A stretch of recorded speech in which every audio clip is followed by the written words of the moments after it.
내 이름 박힌 내 집이니까 그렇게 꼴보기 싫으면 네가 나가. 나가서 고시원 가서 살아. 남편의 삿대질과 함께 터져나온 그 한마디에 거실의 공기가 얼어붙었습니다. 시누이는 눈물을 뚝뚝 떨어뜨리며 소파에 웅크리고 있었고 시어머니는 전화기 너머로 며느리가 감히 우리 딸을 내쫓아? 라며 독서를 퍼붓고 있었습니다. 저는 그 순간 무너졌습니다. 8년간 모은 전 재산 5억 원을 보탠 집이었는데 제가 밤낮으로 청춘 바쳐서 일하며 벌어온 돈으로 채운 그 집에서 제가 외부인 취급을 받고 있었습니다. 사랑한다는 말을 믿고 남편 단독 명의로 양보했던 그 선택이 지금 제 목을 조르는 올가미가 되어 있었죠. 하지만 그들은 몰랐습니다. 그런 모욕들 사이에서 제게 어떤 결심이 피어났는지를요. 철저한 복수가 무엇인지 보여줘야죠. 여러분의 구독, 좋아요는 더 많은 이야기를 만드는 힘이 됩니다. 서연 씨의 사연, 지금 시작합니다.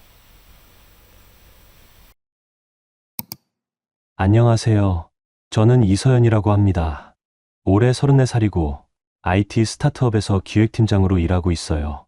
지금부터 들려드릴 이야기는 제가 3년 전 겪었던 일들인데요. 아직도 그때를 떠올리면 가슴이 답답해집니다. 하지만 이제는 당당하게 말할 수 있어요. 제가 어떻게 그 지옥 같았던 시간을 벗어났는지 말이죠. 모든 게 시작된 건 2024년 2월이었습니다. 그때 저는 마포구 대흥동 신축 아파트에서 결혼한 지 6개월 된 신혼생활을 하고 있었어요. 남편 진우와 저는 서로 다른 회사에 다녔지만 그래도 맞벌이 부부로는 꽤 안정적인 생활을 꾸려가고 있다고 생각했습니다. 그런데 어느 날 새벽 야근을 마치고 지친 몸을 이끌고 집에 돌아왔는데 현관문 앞에 캐리어 2개가 놓여 있더라고요. 처음에는 누가 버린 건가 싶었는데 집 안에서 여자 목소리가 들려왔습니다. 오빠, 새언니 언제 와? 문을 열고 들어가니 진우의 동생 지혜가 거실 소파에 앉아 있었어요. 28살인 지혜는 강릉에서 대학을 다니다가 졸업 후 회계사 시험을 준비하고 있었습니다. 서연아, 왔어? 지혜가 회계사 시험 때문에 서울에 올라왔어. 진우가 어색하게 웃으며 말했어요. 시험이 일주일 후인데 종로 학원에서 마지막 정리 강의를 들어야 한다는 거야. 그냥 일주일만 있다가 시험 보고 내려간대. 아, 그렇구나. 고생 많이 하시네요. 저는 지혜에게 인사를 건넸지만 지혜는 휴대폰만 보며 대충 고개만 끄덕였어요. 그런데 문제는 그 일주일이 정말 일주일로 끝나지 않았다는 거였습니다. 시험이 끝난 후에도 지혜는 짐을 쌀 생각을 하지 않았어요. 그러다가 한 달 후 1차 시험 합격 소식이 들려왔습니다. 오빠, 나 1차 붙었어. 지혜가 손에 합격증을 들고 활짝 웃었어요. 저도 축하 인사를 건넸지만 마음 한편으로는 이제 강릉으로 내려가겠구나 하는 생각이 들었습니다. 그런데 그날 저녁 시어머니인 강 여사가 집에 오셨어요. 우리 지혜가 1차에 붙었다며? 정말 장하다, 우리 딸. 강 여사는 지혜를 끌어안으며 눈물을 글썽이셨어요. 그리고 저와 진우를 보며 말씀하셨습니다. 2차 시험이 6월이래. 그럼 이제 본격적으로 준비해야겠다. 지혜야, 너 강릉 내려가지 말고 여기서 준비해라. 종로 학원이 좋다고 하잖아. 어머니, 그런데 제가 조심스럽게 입을 열었지만 강 여사가 제 말을 끊으셨어요. 뭐가 문제야? 가족끼리 그 정도도 못 도와주나? 우리 지혜 인생이 달린 일인데. 저는 할 말을 잃었습니다. 지혜도 옆에서 눈물을 흘리며 말했어요. 새언니, 정말 사달만요. 시험 끝나면 바로 내려갈게요. 제발. 그 순간 진우가 제 어깨에 손을 올리며 말했어요. 서연아, 우리가 도와줄 수 있는데 왜 못 도와줘? 내가 가장이니까 내가 결정할게. 지혜야, 여기서 준비해. 내가 가장이라는 말에 저는 뭔가 이상한 기분이 들었어요.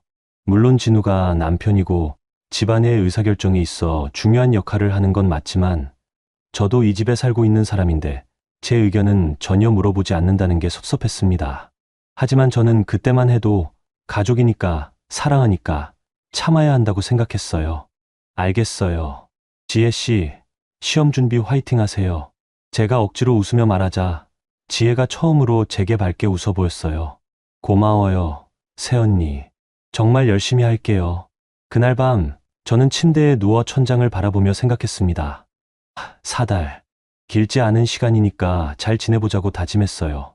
그런데 그때 제가 얼마나 순진했는지는 나중에서야 깨달았습니다. 다음 날부터 지혜는 본격적으로 거주자 모드로 바뀌었어요. 짐을 안방 옆 작은 방이 아닌 거실 한편에 정리하더니 화장실 선반에 본인 화장품을 가득 채웠습니다. 심지어 제가 쓰던 화장대 서랍까지 잠깐만 써도 되죠? 라며 점령했어요. 지혜 씨, 화장대는 제가 쓰던 거라서. 아, 미안해요.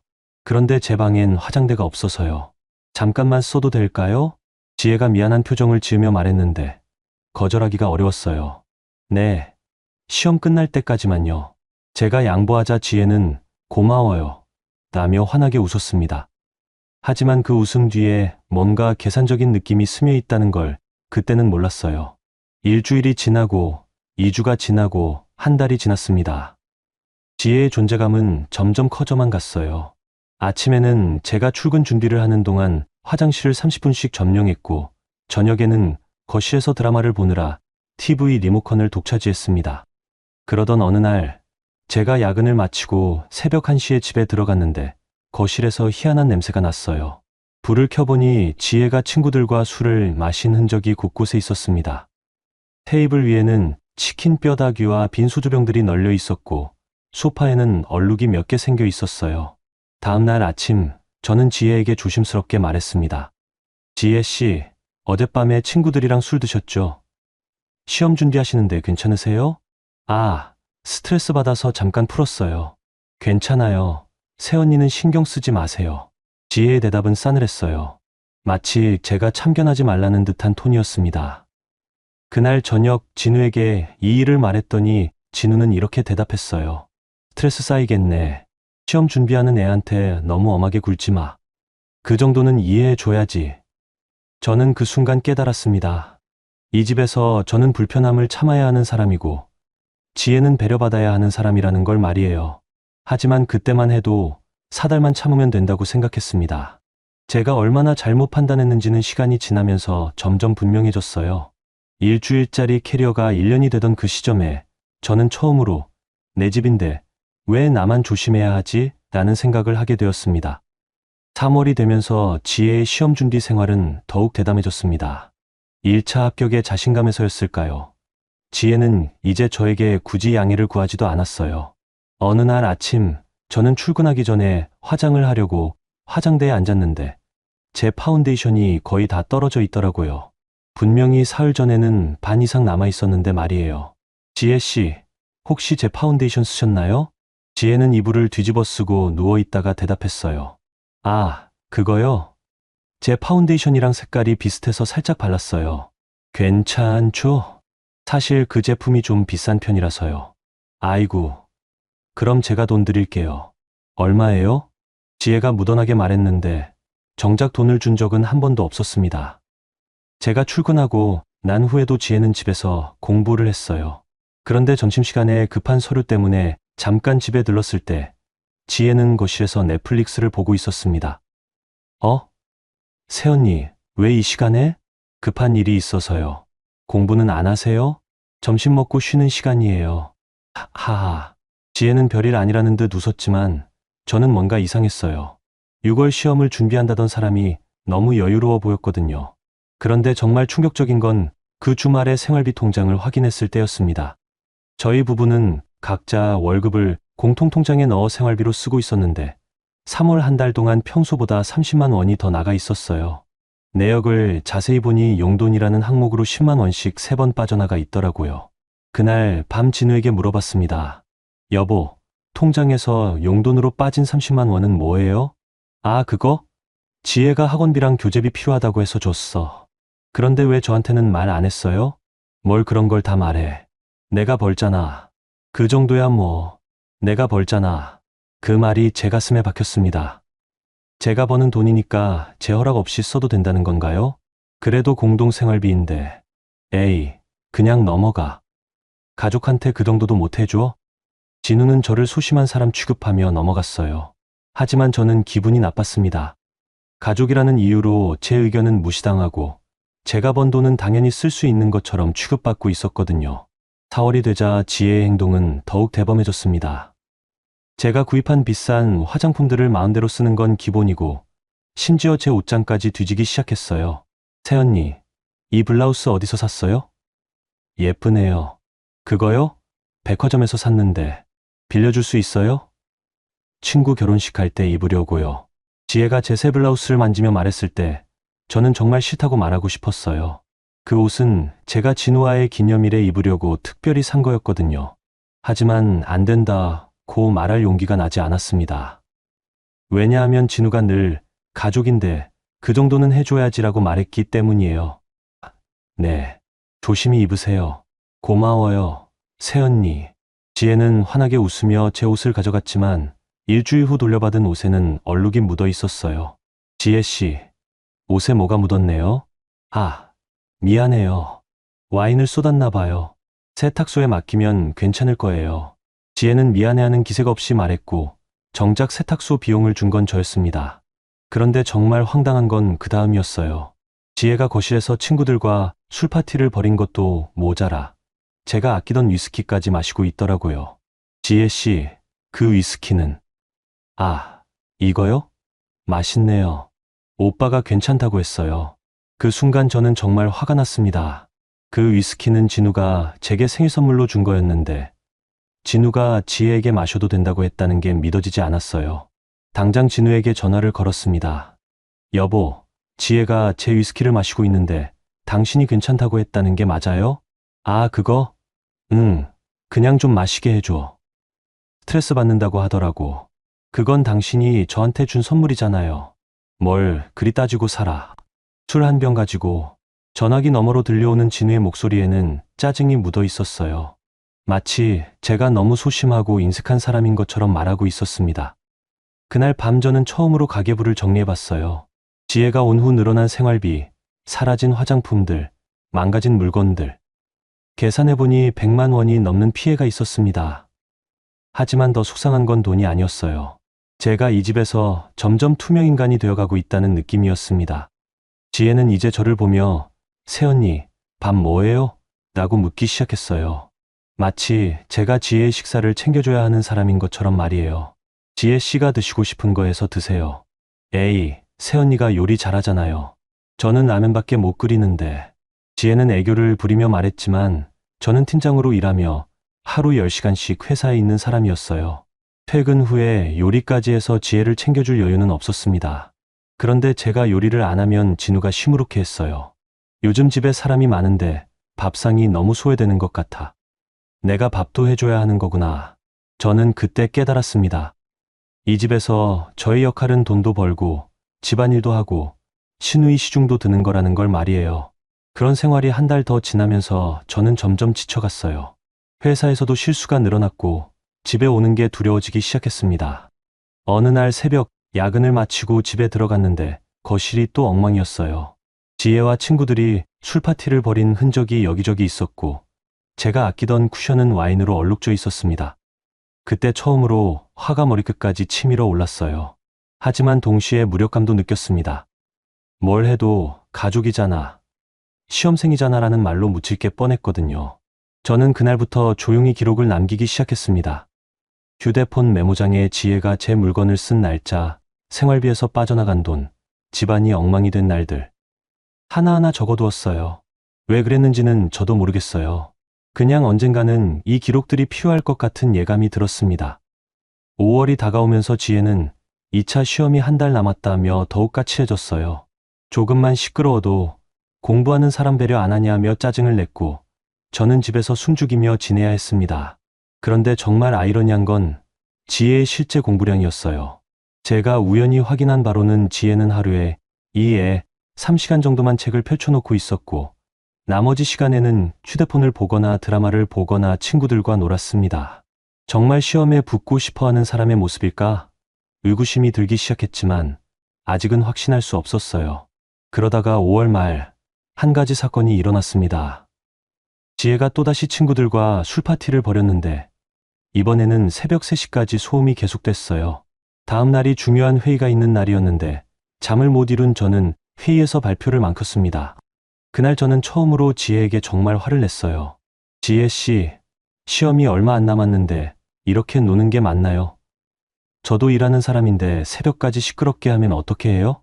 그런데 지혜의 반응은 예상과 달랐습니다. 새언니, 요즘 너무 예민한 거 아니에요?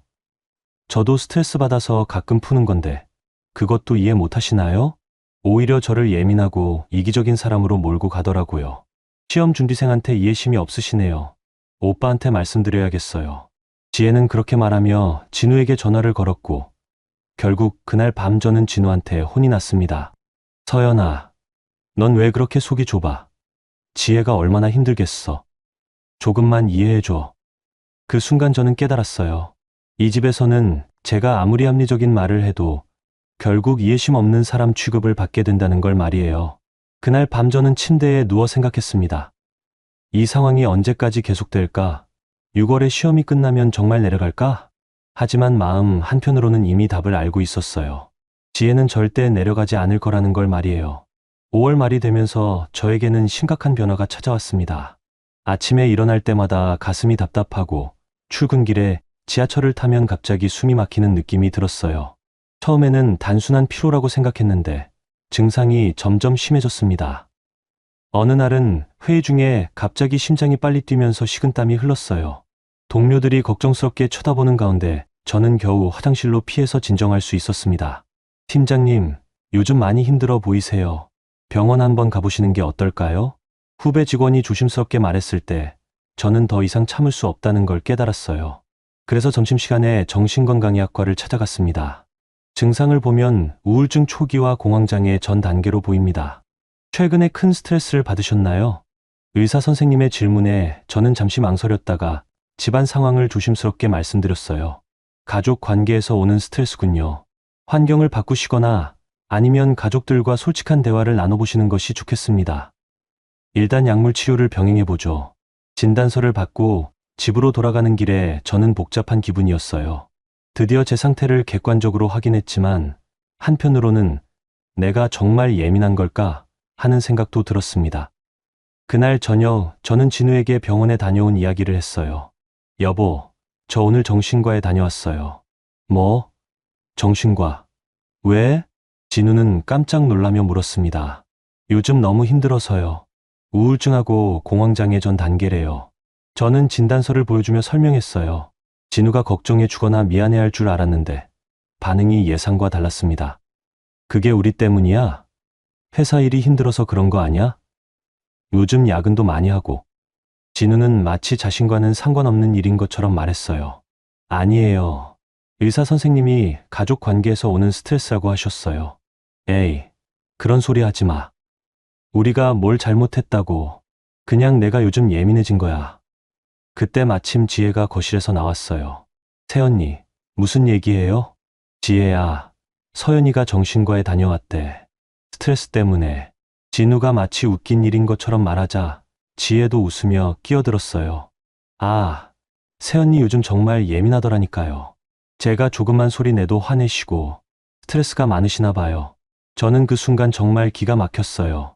제가 병원까지 가게 된 상황을 만든 장본인들이 오히려 저를 문제적 인물로 몰고 가고 있었으니까요.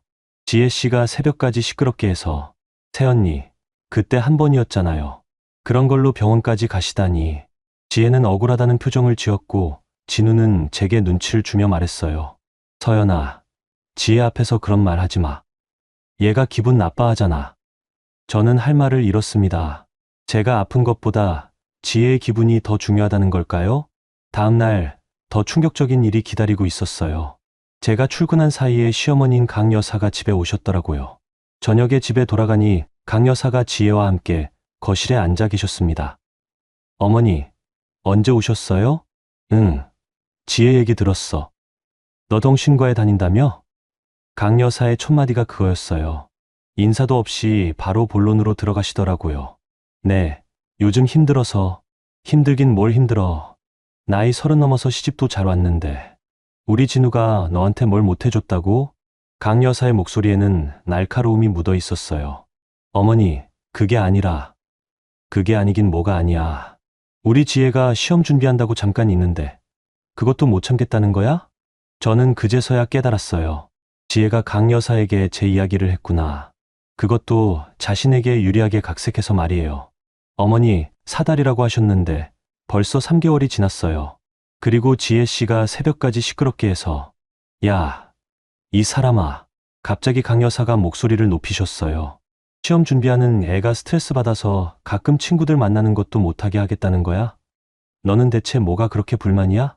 불만이 아니라 저도 일하는 사람이라서. 일한다고, 남편 돈으로 편하게 살면서 일한다고? 그 말에 저는 정말 화가 났어요. 어머니, 저도 월급 받아서 생활비 보태고 있어요. 그리고 이 집도 제 돈이. 뭐? 내 돈. 이 집은 우리 진우 명의야. 내가 뭘 했다고 내 집이라고 하는 거야? 강 여사의 말에 지혜도 끼어들었어요. 새언니, 제가 뭘 그렇게 잘못했나요? 그냥 시험 준비하는 건데. 지혜는 눈물을 글썽이며 억울하다는 표정을 지었어요. 그 모습을 본 강 여사는 더욱 격했습니다. 봐라, 우리 지혜가 얼마나 속상해하는데. 며느리가 시누이를 이렇게 구박해도 되는 거야? 구박한 게 아니라. 그럼 뭐야? 정신과까지 다니면서 우리 가족 탓을 하는 게 구박이 아니고 뭐야? 강 여사는 제가 정신과에 다니는 것 자체를 가족에 대한 배신으로 받아들이고 계셨어요. 그럴 거면 친정 가서 살든지, 여기서 우리 가족 괴롭히지 말고. 그 말이 떨어졌을 때 저는 정말 눈앞이 캄캄해졌어요. 제가 아파서 병원에 갔는데 오히려 가족을 괴롭히는 사람으로 몰리다니요. 그때 진우가 퇴근해서 들어왔어요. 어머니, 오셨어요? 응. 진우야, 너 이렇게 살면 안 되겠다. 서연이가 요즘 너무 이상해. 강 여사가 진우에게 상황을 설명하시는 동안 저는 그냥 가만히 서 있을 수밖에 없었어요. 제가 무슨 말을 해도 변명으로밖에 들리지 않을 것 같았거든요. 서연아, 어머니가 뭐라고 하시는지 들었지? 너 정말 요즘 이상해. 진우마저 저를 이상한 사람 취급했어요. 여보, 저는 그냥 뭐야?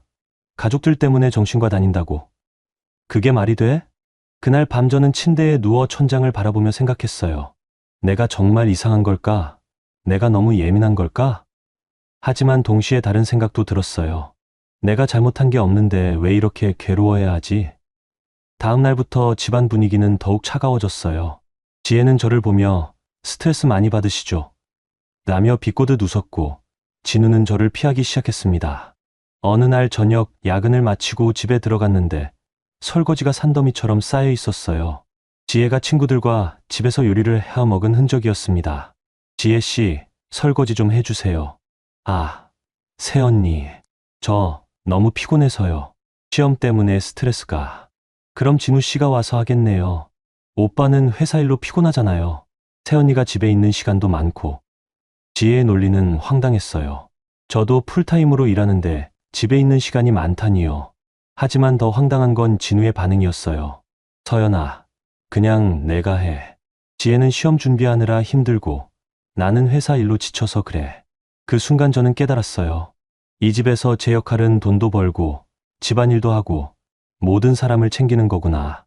그러면서도 불평 한마디 하면 안 되는 거구나. 그날 밤부터 저는 더 이상 참지 않기로 했어요. 설거지도 안 했고 빨래도 안 했습니다. 대신 제 방에만 들어가서 지냈어요. 다음 날 아침 진우가 화를 냈어요. 야, 이게 뭐야? 집이 왜 이래? 제가 할 이유가 없잖아요. 지혜 씨가 어지른 거니까 지혜 씨가 치우세요. 너 진짜 요즘 이상해졌어. 정신과 약 먹더니 성격이 바뀌었나? 진우는 제가 정신과 약을 먹는 것까지 문제 삼았어요. 저는 그 순간 정말 서글펐습니다. 내가 아픈 건 잘못이 아닌데 왜 모든 사람들이 저를 문제 삼을까? 저녁에 지혜가 저에게 와서 말했어요. 새언니, 제가 뭘 잘못했는지 모르겠어요. 그냥 시험 준비하는 건데 왜 그렇게 싫어하세요? 지혜는 정말 순진한 표정으로 말했지만 저는 이제 그 표정의 진짜 의미를 알 수 있었어요. 지혜 씨, 정말 모르세요? 네, 진짜 모르겠어요. 그럼 됐어요. 6월 시험 끝나면 내려가시는 거죠? 네. 그런데 혹시 떨어지면 다시 준비해야 하는데. 역시나였어요. 지혜는 벌써 떨어질 경우를 대비하고 있었습니다. 그날 밤 저는 마음의 결정을 내렸어요. 더 이상 이 상황을 참지 않기로. 그리고 혹시 모를 상황에 대비해 모든 것을 기록으로 남기기로. 휴대폰 녹음 기능을 확인하고 가계부를 정리하고 제가 이 집에 기여한 부분들을 하나씩 정리하기 시작했어요. 왜 그런 준비를 했는지는 저도 모르겠어요. 그냥 본능적으로 언젠가 필요할 것 같다는 생각이 들었습니다. 그런데 그 본능이 얼마나 정확했는지는 얼마 후에 알게 되었어요. 6월이 되었습니다. 드디어 지혜의 2차 시험 날이 왔어요. 저는 마음속으로 이제 끝이구나라는 생각에 조금씩 안도하고 있었습니다. 시험 당일 아침, 지혜는 긴장한 모습으로 준비를 하고 있었어요. 새언니, 저 갔다 올게요.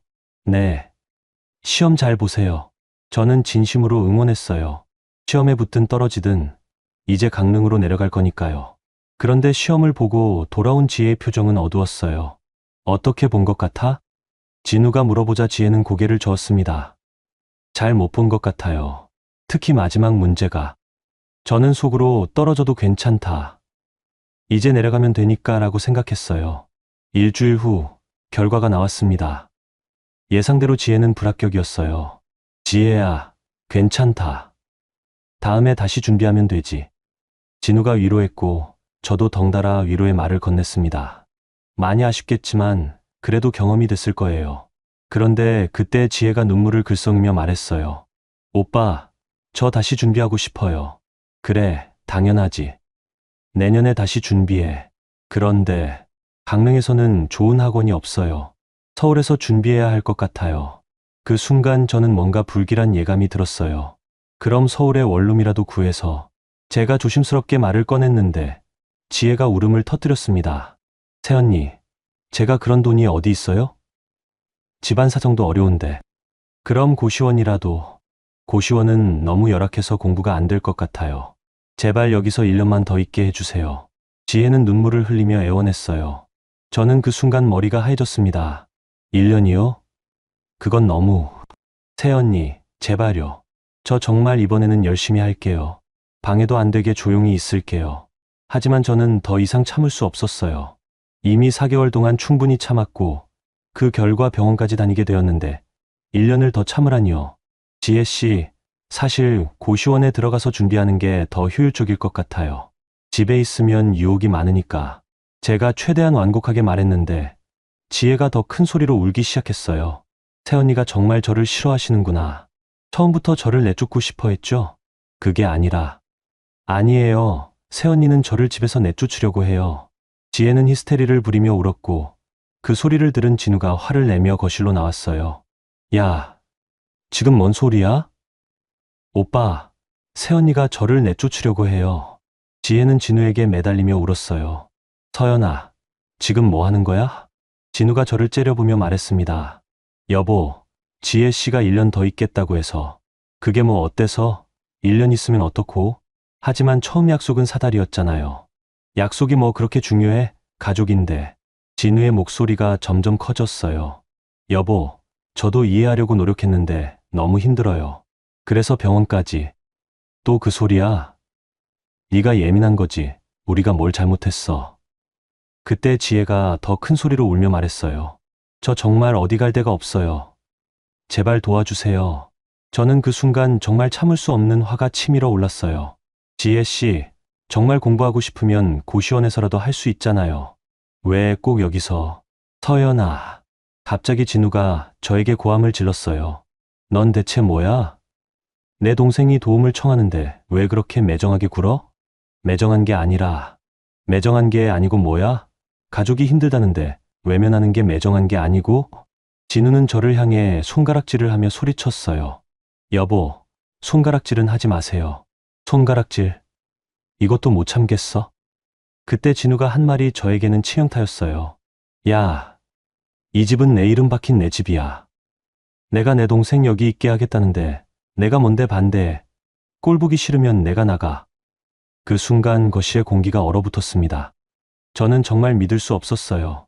남편이 제게 나가라고 말하다니요. 여보, 지금 뭐라고 했어요? 못 들었어? 내 집이라고 했어. 내 이름으로 된 내 집에서 내가 결정하는 거야. 진우의 눈에는 분노와 함께 뭔가 차가운 것이 있었어요. 마치 저를 정말 귀찮은 존재로 보는 것 같았어요. 그럼 제가 이 집에 보탠 돈은 뭐예요? 뭔 돈? 생활비 말하는 거야? 그건 당연한 거고. 생활비가 아니라 집 살 때 보탠 5억이요. 그건 내가 알아서 보탠 거잖아. 내가 달라고 했나? 저는 그 순간 정말 어이가 없었어요. 결혼할 때 함께 집을 마련하자고 한 건 진우였는데 이제 와서 제가 알아서 보탠 거라니요. 그때 지혜의 휴대폰이 울렸어요. 강 여사에게서 온 전화였습니다. 어머니, 새언니가 저를 내쫓으려고 해요. 지혜는 울면서 전화를 받았고 곧 강 여사의 목소리가 스피커폰으로 들려왔어요. 뭐, 서연이가 너를 내쫓으려고 해? 네, 고시원 가라고 해요. 저 정말 갈 곳이 없는데. 그래? 잠깐만 있어. 내가 바로 간다.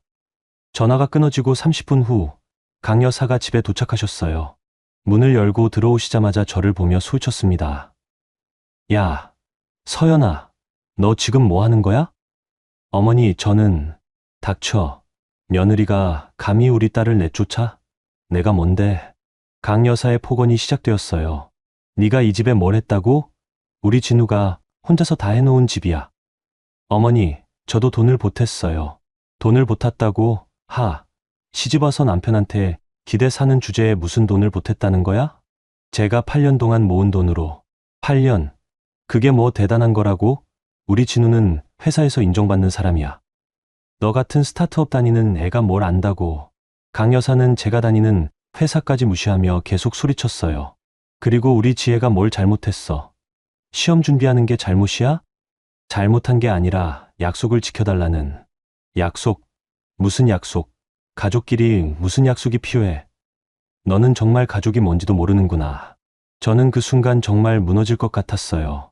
3대가 모여서 저 혼자를 공격하고 있었거든요. 어머니, 제발 좀 들어주세요. 저도 힘들어요. 힘들어? 네가 뭐가 힘들어? 남편 돈으로 편하게 사는데. 저도 일해서 돈 벌어요. 일한다고. 그 돈이 우리 진우 월급의 절반이나 돼? 강 여사는 제 직장과 수입까지 깎아내리며 모욕했어요. 그리고 집안일도 제대로 안 하면서 뭐가 힘들다는 거야? 우리 때는 시어머니 뒷바라지에 애 키우고 집안일까지 다 했어. 저는 아이도 없고, 아이도 없으면서 뭐가 그렇게 바빠? 우리 지혜 하나 못 챙겨줘. 저는 더 이상 말할 힘도 없었어요. 무엇을 말해도 이 사람들에게는 변명으로밖에 들리지 않을 것 같았거든요. 지혜는 계속 눈물을 흘리며 말했어요. 저 정말 열심히 할게요. 방해 안 들게요. 그리고 진우가 결정타를 날렸어요. 서연아, 이제 그만해. 지혜는 여기 있는 거야. 싫으면 정말 내가 나가든지. 그 순간 저는 완전히 무너졌어요. 남편, 시누이, 시어머니, 모든 사람이 저를 외부인 취급하고 있었습니다. 하지만 그때 저는 한 가지를 결심했어요. 더 이상 울지 않기로. 그리고 조용히 휴대폰의 녹취 버튼을 눌렀습니다. 알겠어요. 제가 나가면 되는 거죠. 제가 차분하게 말하자 모든 사람이 순간 조용해졌어요. 아마 제가 울면서 사과할 줄 알았던 것 같아요. 하지만 저는 더 이상 그들이 원하는 모습의 며느리, 아내가 될 수 없었어요. 그날 밤부터 저는 완전히 다른 사람이 되었습니다. 그리고 그들은 그 결과가 어떤 것인지 곧 알게 될 거였어요. 여러분, 지금까지의 이야기 어떠셨나요? 서연 씨가 참고 참다가 결국 내 집이라는 말에 무너지는 모습이 정말 안타까웠는데요. 하지만 그 순간 녹취 버튼을 누른 서연 씨의 마음이 어떨지 상상이 됩니다. 과연 서연 씨는 어떤 반격을 준비하고 있을까요? 계속해서 들어보시죠. 그날 밤 이후 저는 완전히 달라졌어요. 더 이상 울지도 화내지도 않았습니다. 대신 차분하게 계획을 세우기 시작했어요. 다음 날 아침, 저는 평소와 다름없이 출근 준비를 했습니다. 진우와 지혜는 어색한 표정으로 저를 쳐봤지만 저는 아무 말도 하지 않았어요. 서연아, 어젯밤 일은. 진우가 조심스럽게 말을 걸어왔지만 저는 그냥 출근해야 해서요 라고 짧게 대답하고 집을 나섰습니다.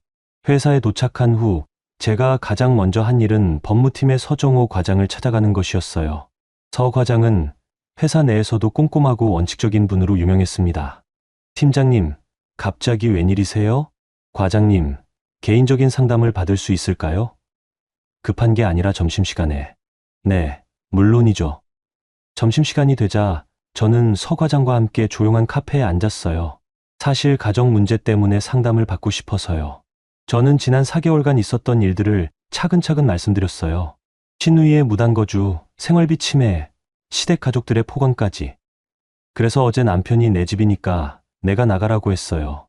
서 과장은 심각한 표정으로 듣더니 이렇게 말했습니다. 팀장님, 혹시 집 구입할 때 자금 기여 내역이 증명 가능한가요? 네, 계좌 이체 기록이 있어요. 5억을 제 통장에서 직접 송금했거든요. 그리고 결혼 후 가전제품이나 가구 구입 내역도 있으신가요? 네, 대부분 제 카드로 결제했어요. 서 과장은 잠시 생각하더니 말했어요. 팀장님, 감정으로 싸우시면 안 되겠어요. 이건 완전히 법적인 문제로 접근해야 합니다. 법적인 문제요? 네.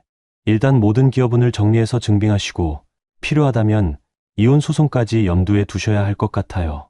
저는 이혼이라는 단어에 잠시 놀랐지만 한편으로는 마음이 시원해지는 기분이었어요. 그리고 무엇보다 중요한 건 재산 보전이에요. 지금 상황에서는 남편분이 집을 임의로 처분할 수도 있거든요. 어떻게 해야 하나요? 가압류를 신청하세요. 팀장님 기여분에 대한 권리를 먼저 보호해야 해요. 서 과장은 신뢰할 만한 변호사까지 연결해 주셨어요.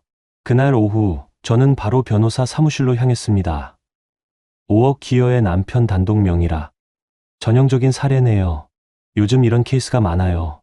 변호사는 제 상황을 듣고 즉시 대응 방안을 제시했습니다. 일단 가압류부터 신청하고 모든 구매 내역을 정리하세요. 특히 가전제품이나 가구는 소유권이 명확하니까 회수 가능합니다. 회수요? 네. 부인 명의로 구입한 물품들은 당연히 부인 소유예요. 집에서 가져올 권리가 있어요. 그 말을 듣는 순간 저는 묘한 쾌감을 느꼈어요. 그동안 제가 가족이니까, 며느리니까라는 이유로 포기했던 모든 것들을 되찾을 수 있다는 걸 깨달았거든요. 그리고 녹취는 계속하세요. 특히 폭언이나 협박성 발언은 모두 증거가 됩니다. 변호사는 법적 절차에 대해 자세히 설명해 주었고, 저는 처음으로 이길 수 있다는 확신이 들었어요. 집으로 돌아가는 길에 저는 또 다른 곳에 들렀습니다. 바로 종로 학원가였어요. 지혜 씨 말씀이시죠? 네, 등록은 되어 있는데. 학원 상담실장인 윤채림 씨가 조심스럽게 말했어요. 출석이 좀 들쭉날쭉해서요. 한 달에 절반도 안 나오시는 것 같아요. 역시나였어요. 지혜는 학원에 등록만 해두고 실제로는 거의 다니지 않고 있었던 거예요. 혹시 수업 참여도는 어떤가요? 글쎄요. 와도 중간에 나가시거나 졸고 계시거나. 채림 씨는 더 구체적인 정보를 줄 수는 없다고 했지만 충분했어요. 지혜에 열심히 공부한다는 말이 모두 거짓이라는 걸 확인했으니까요. 그날 밤 집에 들어갔을 때 분위기는 여전히 어색했어요. 진우는 저에게 말을 걸려다가 관뒀고 지혜는 거실에서 TV를 보고 있었습니다. 저는 아무렇지 않게 제 방으로 들어가서 본격적인 작업을 시작했어요. 먼저 지난 4개월간의 모든 지출 내역을 정리했습니다. 생활비 통장에서 지혜에게 간 용돈, 제 물건들이 망가지거나 사라진 날짜, 그리고 제가 구입한 모든 가전제품과 가구의 영수증을 찾아냈어요. 85인치 TV, 냉장고, 소파, 정수기, 식기세척기, 에어컨, 세탁기, 건조기, 심지어 커튼과 침대 매트리스까지 모든 것이 제 카드로 결제되어 있었습니다. 다음으로는 이삿짐 보관창고를 알아봤어요. 집 근처에 24시간 보관 서비스를 제공하는 곳을 찾아서 계약했습니다. 언제쯤 이용하실 예정인가요? 다음 주 중에요. 갑자기 이사를 해야 할 것 같아서요. 직원은 친절하게 필요한 서류를 설명해 주었고 저는 모든 준비를 마쳤어요. 마지막으로 이삿짐 센터에 연락했습니다. 소형 이사인데 혹시 오전에 포장하고 창고로 옮기는 거 가능한가요? 네, 물론이죠. 언제로 예약해 드릴까요? 다음 주 화요일 오전 10시요. 단, 조용히 해주셔야 해요. 모든 준비가 끝나자 저는 이상하게 평온해졌어요. 지난 4개월간 느꼈던 분노와 절망이 차가운 계산으로 바뀌어 있었습니다. 다음 날부터 저는 진우와 지혜의 외출 패턴을 파악하기 시작했어요. 진우는 보통 오전 8시에 출근해서 저녁 7시에 퇴근했고, 지혜는 학원에 간다고 나가서 오후 4시경에 돌아왔어요. 화요일 오전 두 사람이 모두 외출한 후 저는 바로 행동에 옮겼어요. 안녕하세요. 이삿짐 센터입니다. 네, 예약했던 고객이에요. 조용히 부탁드려요. 이삿짐 기사들은 전문가다웠어요. 제가 미리 표시해둔 물품들을 빠르고 조용하게 포장하기 시작했습니다. 85인치 TV가 사라지고, 냉장고가 사라지고, 소파가 사라지고, 제가 그동안 가족을 위해 산 모든 것들이 하나씩 사라져 갔어요. 부인, 이 커튼도 가져가시는 거죠? 네, 그것도 제가 산 거예요. 심지어 바닥에 깔려있던 러그와 벽에 걸린 액자까지 제 돈으로 산 모든 것들을 회수했습니다. 3시간 만에 집은 정말 집이 아닌 방이 되었어요. 남은 건 기본 가전제품과 진우 소유의 책상, 의자 정도였습니다. 마지막으로 저는 식탁 위에 봉투 하나를 올려놨어요. 그 안에는 가압류 신청서 저추증과 이혼 소장 초안, 그리고 보관창구, 주소가 적힌 메모가 들어 있었습니다. 모든 물품은 이 주소에 보관되어 있습니다. 문의사항은 변호사를 통해 연락 바랍니다. 그리고 마지막 한 줄을 추가했어요. 내 이름 박힌 내 집에서 편히 지내세요. 모든 작업이 끝나고 저는 집을 나왔어요. 그리고 휴대폰을 끄고 숙소로 향했습니다. 이제 그들이 집에 돌아와서 텅 빈 거실을 마주할 시간이었어요. 과연 어떤 반응을 보일까요? 저는 처음으로 복수라는 게 이렇게 시원한 거라는 걸 알았습니다. 감정적으로 싸우는 게 아니라 법과 원칙으로 대응하니까 이렇게 명쾌한 거였어요. 그날 밤 제 휴대폰에는 50통이 넘는 부재중 전화가 쌓여 있었지만 저는 단 한 통도 받지 않았습니다. 이제 시작이었어요. 정말 재미있는 일들이 벌어질 거였거든요. 그날 오후 6시경, 진우가 평소보다 일찍 퇴근했어요. 회사에서 급한 일이 있어서 서류를 가지러 온 거였죠. 열쇠로 현관문을 열고 들어서는 순간 진우는 완전히 얼어붙었습니다. 거실이 텅 비어 있었거든요. 그동안 거실의 중심이었던 85인치 TV도 없고 커다란 소파도 없고 냉장고 자리는 전선만 덩그러니 남아 있었어요. 뭐지? 진우는 몇 초간 상황을 파악하지 못하고 멍하니 서 있었어요. 마치 다른 집에 들어온 것 같은 기분이었죠. 그때 마침 지혜가 학원에서 돌아왔어요. 오빠, 일찍 왔네. 지혜도 거실을 보자마자 입을 다물지 못했어요. 오빠, 이게 뭐야? 왜 집이 이래? 나도 모르겠어. 방금 들어왔는데. 두 사람은 어리둥절하게 서서 텅 빈 거실을 바라봤어요. 그러다가 진우가 부엌으로 뛰어갔는데 냉장고도 정수기도 심지어 식기세척기까지 모두 사라져 있었습니다. 도둑이야? 도둑이 들었나? 지혜가 떨리는 목소리로 말했지만 뭔가 이상했어요. 문은 멀쩡했고 진우의 책상이나 옷들은 그대로 있었거든요. 그때 진우가 식탁 위에서 봉투를 발견했어요. 이게 뭐지? 봉투를 열어보자 서류들과 메모가 들어 있었습니다. 가압류 신청서, 이혼 소장. 진우가 서류를 읽는 순간 얼굴이 새하얗게 변했어요. 서연이가 이런 걸 준비했다고? 그리고 메모를 읽었을 때 진우의 손이 떨리기 시작했어요. 내 이름 박힌 내 집에서 편히 지내세요. 이건 뭔 소리야? 지혜가 메모를 보더니 울음을 터뜨렸어요. 오빠, 새언니가 정말 미쳤나 봐. 어떻게 이런 일을.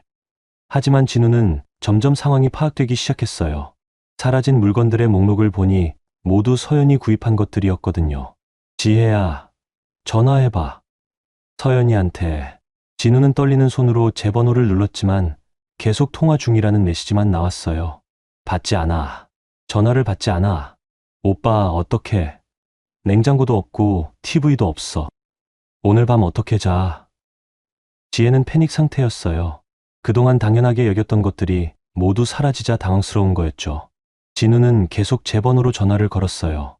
10번, 20번, 30번. 하지만 전화는 끝내 연결되지 않았습니다. 어머니한테 연락드려야겠어. 진우는 강 여사에게 전화를 걸었어요. 어머니, 큰일 났어요. 왜? 무슨 일이야? 서연이가 집안 물건을 다 가져갔어요. 뭐라고? 강 여사의 목소리가 한 옥타브 올라갔어요. TV, 냉장고, 소파. 다 가져갔어요. 그리고 이혼 수장까지 남겨놨어요. 그 미친년이. 내가 지금 간다. 전화를 끊고 30분 후 강 여사가 집에 도착했어요. 문을 열고 들어서자마자 강 여사도 충격에 빠졌습니다. 세상에, 정말 다 가져갔네. 강 여사는 텅 빈 거실을 돌아다니며 중얼거렸어요. 이 집에 이렇게 물건이 많았나? 왜 이렇게 휑하지? 사실 그동안 강 여사도 제가 구입한 물건들이 얼마나 많은지 몰랐던 거예요.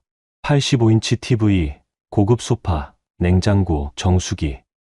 이런 것들이 모두 사라지니 집이 정말 휑해 보였거든요. 진우야, 서연이한테 계속 연락해봐. 연락 안 돼요. 전화도 안 받고. 그때 지혜가 울면서 말했어요. 어머니, 저 어떡하죠? 냉장고도 없는데 어떻게 살아요? 걱정 마, 지혜야. 다 사면 돼. 그까짓 거. 하지만 강 여사의 목소리에는 확신이 없었어요. TV만 해도 500만 원이 넘는 고가 제품이었는데 한 번에 다 사기에는 부담이 컸거든요. 그런데 이게 법적으로 문제 없는 거야? 진우가 걱정스럽게 물어봤지만 강 여사도 잘 모르겠다는 표정이었어요. 원 문제가 있어. 남편이 허락 안 했는데 함부로 가져간 거 아니야? 하지만 마음 한편으로는 불안했어요. 서연이 남긴 서류들을 보니 뭔가 체계적으로 준비한 것 같았거든요. 밤이 되자 문제는 더 심각해졌어요. 오빠, 진짜 추워. 에어컨도 없고 히터도 없어. 참아봐, 지혜야.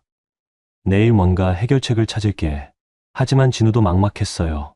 TV가 없으니 뉴스도 볼 수 없고 냉장고가 없으니 음식을 보관할 수도 없었어요.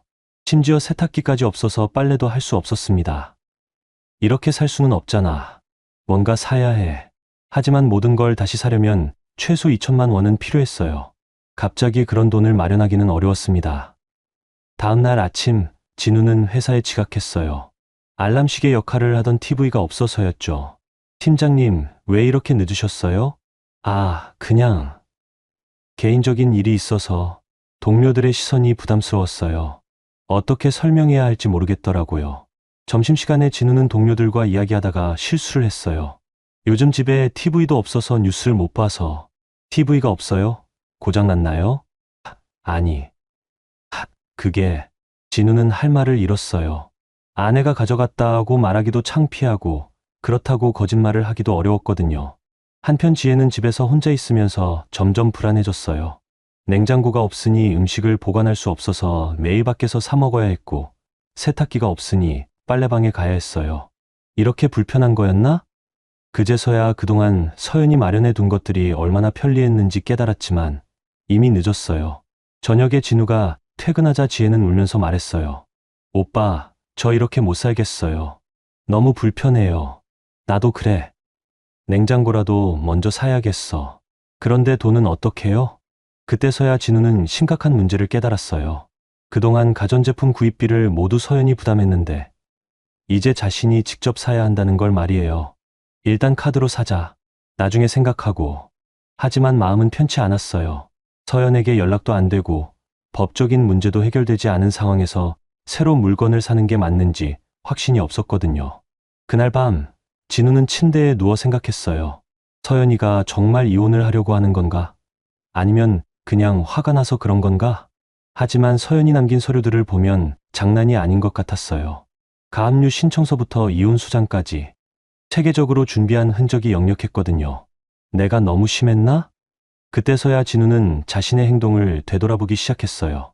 내 집이니까 나가라고 말한 것, 지혜만 편들었던 것들. 하지만 후회하기에는 이미 늦었어요. 서연은 더 이상 예전의 그 순한 아내가 아니었으니까요. 다음 날도 그 다음 날도 서연에게서는 연락이 없었어요. 집은 여전히 텅 비어 있었고 불편한 생활은 계속되었습니다. 일주일이 지나자 진우는 확신했어요. 서연이가 정말 심각하구나. 이건 단순한 화가 아니야. 그때서야 진우는 변호사를 찾아갔지만 이미 서연이 한 발 앞서 움직인 후였어요. 그리고 더 큰 폭풍이 기다리고 있다는 걸 진우는 아직 모르고 있었습니다. 일주일 후 저는 마침내 다음 단계로 넘어갈 준비를 마쳤어요. 그동안 변호사와 상의하며 법적 절차를 진행하는 동시에 또 다른 폭탄을 준비하고 있었거든요. 시댁 친척들의 단톡방이었어요. 결혼할 때 강 여사가 저를 우리 가족이라며 친척 단톡방에 초대했었는데 저는 그동안 조용히 있기만 했었어요. 가끔 안부 인사나 명절 인사 정도만 주고받는 수준이었죠. 그런데 그 단톡방이 이제 제게는 가장 강력한 무기가 될 거였어요. 목요일 오후 저는 카페에 앉아서 마지막 준비를 마쳤습니다. 지난 4개월간 정리해온 모든 자료를 체계적으로 정리했어요. 첫 번째는 강 여사의 폭언 녹취 파일이었어요. 며느리가 감히 우리 딸을 내쫓아. 네가 이 집에 뭘 했다고. 같은 부분만 편집해서 1분 분량으로 만들었습니다. 두 번째는 생활비 통장 내역이었어요. 지혜에게 나간 용돈 30만 원씩 총 120만 원의 증거자료를 스크린샷으로 찍어뒀어요. 세 번째는 학원 출석 현황이었어요. 윤채림 씨가 조심스럽게 제공해준 자료를 바탕으로 지혜가 한 달에 절반도 출석하지 않았다는 걸 정리했습니다. 마지막으로는 제가 집에 기여한 물품 목록과 영수증들이었어요. 총 금액만 해도 2천만 원이 넘었거든요. 저는 심호흡을 하고 단톡방에 첫 번째 메시지를 올렸어요. 안녕하세요. 그동안 인사도 제대로 못 드려서 죄송합니다. 몇 분 후 친척들의 반응이 오기 시작했어요. 어머, 서연아, 요즘 어떻게 지내니? 오랜만이네. 건강하지? 평소보다 많은 분들이 반응해 주셨어요. 아마 그동안 제가 워낙 조용했어서 갑자기 메시지를 올리니까 신기했던 것 같아요. 사실 좀 심각한 이야기를 해야 할 것 같아서 연락드렸어요. 그리고 저는 차근차근 상황을 설명하기 시작했어요. 지난 4개월 동안 지혜 씨가 저희 집에 머물렀는데 그 과정에서 여러 가지 일이 있었어요. 먼저 생활비 내역을 공개했습니다. 제가 벌어서 가정에 보태는 생활비에서 지혜 씨 용돈으로 120만 원이 나갔어요. 저도 모르는 사이예요. 친척들의 반응이 즉시 나왔어요. 어머, 그런 일이 있었어? 서연이한테 미리 말씀드렸어야지. 그 다음은 학원 출석 자료였어요. 그리고 지혜 씨가 시험 준비를 열심히 한다고 하셔서 배려했는데 실제로는 학원의 절반도 출석하지 않으셨더라고요. 이때부터 분위기가 달라지기 시작했어요. 정말. 그럼 집에서 뭘 했던 거야? 아이고, 서연아. 그럼 너무 힘들었겠다. 친척들은 점점 저에게 동조하는 분위기가 되었어요. 아마 객관적인 자료를 보니까 상황이 이해가 됐던 것 같아요. 그리고 마지막으로 저는 결정적인 폭탄을 투하했습니다. 그런데 제가 이런 상황을 말씀드렸을 때 받은 대답이 이거였어요. 녹취 파일을 업로드했어요. 강 여사의 목소리가 단톡방에 울려 퍼졌습니다. 며느리가 감히 우리 딸을 내쫓아? 내가 뭔데? 네가 이 집에 뭘 했다고? 시집 와서 남편한테 기대 사는 주제에 단톡방이 완전히 조용해졌어요. 몇 분간 아무도 메시지를 올리지 않았습니다. 그러다가 진우 삼촌이 먼저 반응했어요. 이게 정말 어머니 목소리야? 서연아, 이건 언제 녹음한 거니? 저는 담담하게 대답했어요. 지난주에 있었던 일이에요. 제가 지혜 씨께 고시원에서 준비해보시면 어떨까 말씀드렸을 때 받은 반응입니다. 그러자 진우 고모가 메시지를 올렸어요. 어머, 진우 엄마가 왜 이렇게 말을 했지? 서연이가 뭘 잘못했다고. 아이고, 며느리한테 이런 말을 하면 어떡해. 친척들의 반응은 제가 예상한 대로였어요. 아무리 시어머니라도 며느리에게 저런 폭언을 하는 건 용납할 수 없다는 분위기였거든요. 특히 진우 작은어머니가 강하게 반응하셨어요. 진우 엄마, 이건 너무한 거 아니야? 서연이도 우리 가족인데 왜 이렇게 말해? 그때까지도 강 여사는 단톡방에 들어오지 않고 있었어요. 아마 상황을 모르고 계셨던 것 같아요. 하지만 곧 누군가 강 여사께 알려드린 모양이었어요. 20분 후 강 여사가 단톡방에 들어오셨거든요. 뭔 소리들을 하고 있는 거야? 강 여사의 첫 마디였어요. 하지만 평소와 달리 어딘가 당황스러워하는 느낌이 들었어요. 어머니, 이 녹취가 정말이에요? 진우 고모가 직접 물어보셨어요. 녹취? 뭔 녹취? 서연이가 올린 음성 파일 들어보세요. 강 여사가 녹취를 듣는 동안 단톡방은 또다시 조용해졌어요. 그리고 몇 분 후, 이건 전후 사정을 모르고 듣는 거야. 서연이가 우리 지혜를 얼마나 구박했는데 강 여사는 여전히 자신의 잘못을 인정하지 않으셨어요. 그러자 진우 작은아버지가 개입하셨어요. 형수님, 그래도 며느리한테 저렇게 말하면 안 되죠. 서연이도 우리 가족 아닙니까? 가족이면 가족답게 행동해야지. 시누이 하나 못 챙겨주고. 그때 저는 추가 자료를 올렸어요. 어머니, 제가 챙겨드린 게 없다고 하시는데. 이것 좀 보세요. 제가 지난 4개월간 지혜를 위해 산 것들의 목록을 올렸어요. 화장품, 음식, 심지어 옷까지. 총 200만 원이 넘는 지출 내역이었습니다. 친척들이 하나씩 확인하기 시작했어요. 어머, 이렇게 많이 챙겨줬구나. 서연이가 정말 잘해줬네. 강 여사는 점점 수세에 몰리고 있었어요. 그건 가족이니까 당연한 거고. 하지만 이번에는 진우 큰어머니가 말씀하셨어요. 당연하긴 뭐가 당연해. 요즘 시대에 이렇게까지 해주는 며느리가 어디 있어? 그때 진우가 단톡방에 나타났어요. 아마 회사에서 상황을 파악한 것 같았어요. 여러분, 이건 저희 집안 문제라서. 하지만 친척들의 반응은 차가웠어요. 진우야, 너도 문제다. 아내한테 나가라고 했다며? 어떻게 그런 말을 할 수 있니? 진우는 변명하려고 했지만 이미 녹취 파일에 모든 게 다 나와 있었어요. 꼴 보기 싫으면 내가 나가. 진우의 목소리도 또렷하게 들려 있었거든요. 진우야, 이건 정말 실망이다. 아내를 뭘로 보고 이런 말을 해? 진우 큰아버지까지 나서자 상황은 완전히 뒤바뀌었어요. 친척들은 하나둘씩 제 편을 들기 시작했고 강 여사와 진우는 오히려 비난받는 상황이 되었어요. 서연아, 정말 고생 많았다. 이런 일이 있었는지 몰랐어. 우리가 미안하다. 진우네가 너무했구나. 저는 마지막으로 정중하게 인사를 드렸어요. 감사합니다. 그동안 정말 힘들었는데 이렇게 이해해 주시니까 마음이 좀 놓이네요. 그리고 한마디 더 추가했어요. 앞으로는 법적 절차를 통해 문제를 해결하려고 합니다. 더 이상 가족들께 걱정 끼쳐드리고 싶지 않아요. 단톡방을 나가기 전 저는 마지막 메시지를 확인했어요. 서연아, 법적으로 문제없게 잘 해결해라. 우리는 내 편이야. 힘내. 친척들의 지지를 받으며 저는 단톡방을 나왔어요. 그날 밤 진우에게 40통이 넘는 전화가 걸려왔다고 하더라고요. 모두 친척들로부터 온 전화였어요. 진우야, 내가 너무했다. 서연이한테 사과해라. 이런 식으로 결혼 생활하면 안 된다. 진우는 그제서야 상황이 얼마나 심각한지 깨달았을 거예요. 가족들로부터도 외면받게 된 상황이니까요. 강 여사도 마찬가지였어요. 친척들 사이에서 며느리를 괴롭힌 시어머니로 찍혀버린 거죠. 그리고 지혜는 학원가에서도 소문이 나기 시작했어요. 집에서 놀면서 공부한다고 거짓말한 학생이라고 말이에요. 저는 그때 처음으로 느꼈어요. 진실을 공개하는 것만으로도 이렇게 강력한 힘을 가질 수 있다는 걸 말이에요. 이제 그들은 더 이상 가족이라는 방패막이로 저를 공격할 수 없었어요. 오히려 자신들이 비난받는 상황이 되었으니까요. 하지만 이건 시작에 불과했어요. 진짜 마지막 카드는 따로 있었거든요. 친척 단톡방 사건 이후 한 달이 흘렀습니다.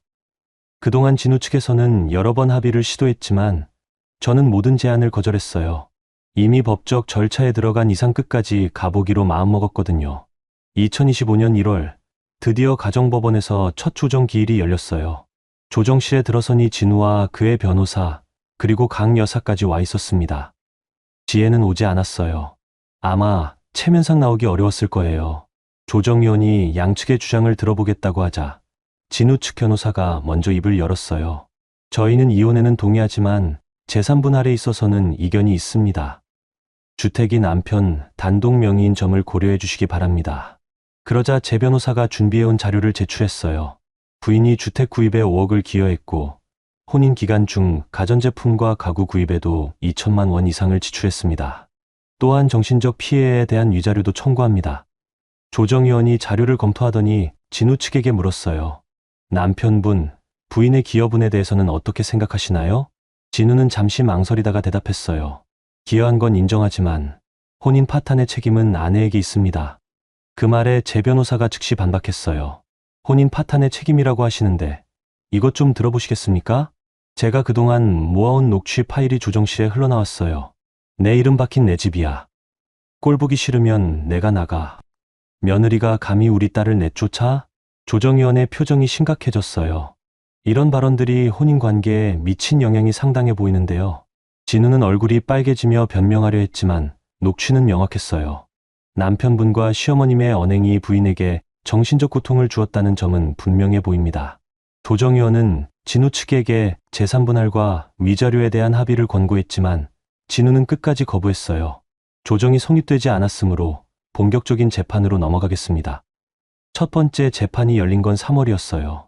법정에는 더 많은 사람들이 있었어요. 진우의 회사 동료도 몇 명 증인으로 나왔고 제 회사의 서정호 과장님도 증인으로 출석했습니다. 재판이 진행되면서 충격적인 사실들이 하나씩 드러났어요. 먼저 지혜의 학원 출석 기록이 공개되었어요.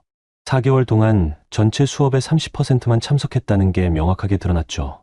이는 피고 측이 주장하는 시험 준비가 허위였음을 보여줍니다. 그 다음은 생활비 유용 부분이었어요.